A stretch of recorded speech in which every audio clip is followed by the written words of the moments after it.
Okay, so let's now learn how to solve question number 6 in the practice test, the one that has the pie preferences, okay?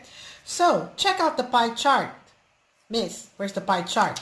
Here it is, abracadabra. There you go, there is the beautiful pie chart, okay? Now the narrative here says the most commonly bought pie was apple pie, with 180 apple pies being sold, 180 being important information. However, if you read the first question, it's asking what fraction of pies were sold were cherry. So this has nothing to do with this, but the answer is in the pie chart, okay? So let's look at the pie chart. What does it say? 23% were from cherry, so let's write that down, 23%. Now, how do we make a percentage into a fraction? Easy. We know that percentages, in order to make them into a decimal, we have to divide it by 100. So let's see, what would happen if I divide it by 100? OMG! It's a fraction already! So that's the answer. That's the fraction of the pies sold that were cherry, 23 over 100. Okay? So now let's look at the second question. How many pies were sold in a week? Now this is where this information and the percentages in the pie chart are important, okay? So, in order to find out how many pies were sold in a week, okay, we need to look at how many apple pies were sold. So, according to this, there were 180 apple pies sold, okay? 180. And we also know that the apple pie sales, okay, make up 36% of the overall sales, okay? So this makes up 36% of all the sales, okay? So how are you going to use that information, okay, to be able to solve and find out the total number of pies there are, okay? So let's do it this way. We're saying that this 180 is 36% of a certain number. Okay? So, what is that certain number we're looking for? We are looking for total pies sold. That's what we're looking for. Do we know what it is? No. So what do we do when we don't know what something is? We give it a variable. So let's make x equal the total pies sold. Okay? X equals the total pies sold. So what we're saying here is that 36%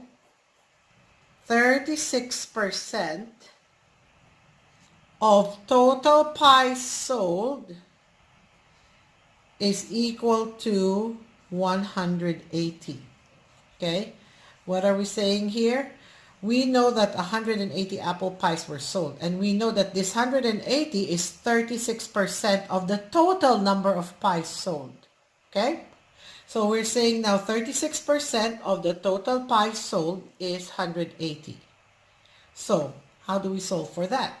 36%, we cannot use that. We need to convert it into a decimal, and this becomes, remember, divided by 100, move 2 decimal points to the left. So this becomes 0.36 times x equals 180.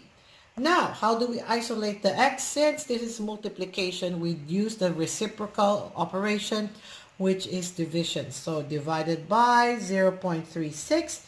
And because we do it on this side, we need to do it on the other side to be fair, to keep the both sides of the equation equal.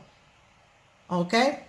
And this will equal to 1, so we're left with x is equal to, and if you divide 180 divided by 0.36, 180 divided by 0.36, you will get 500, which means 500 pies were sold. Boom. Okay? Now, there's a third question. Let me move this higher, higher, higher. And the third question says, to make this graph, where's the graph? Boop, there it is. To make this graph, okay, wow, how many degrees was measured for the pumpkin pie section? Where's the pumpkin pie section? There it is. We know that the pumpkin pie section makes up 30% of the total. Now we're talking about a circle graph, a pie graph. How many degrees is that? What'd you say? I didn't hear you. Okay, I heard you loud and clear. 360 degrees. So that means all of this total 360 degrees, and the pumpkin occupies 30% of that. So what is our equation? The pumpkin is occupying 30% of 360. Here's our favorite word, of. When you see of, what operation are we going to use? What? Multiplication. Very good.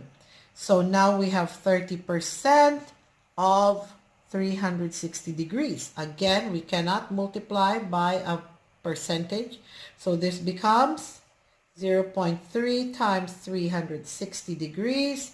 And the answer is 108 degrees. So this section, to measure this part of the pie chart, you have to measure 60 to 108 degrees, and that will give you the accurate section from the pie chart. Okay? Hope this makes this clear. Ta-ta for now.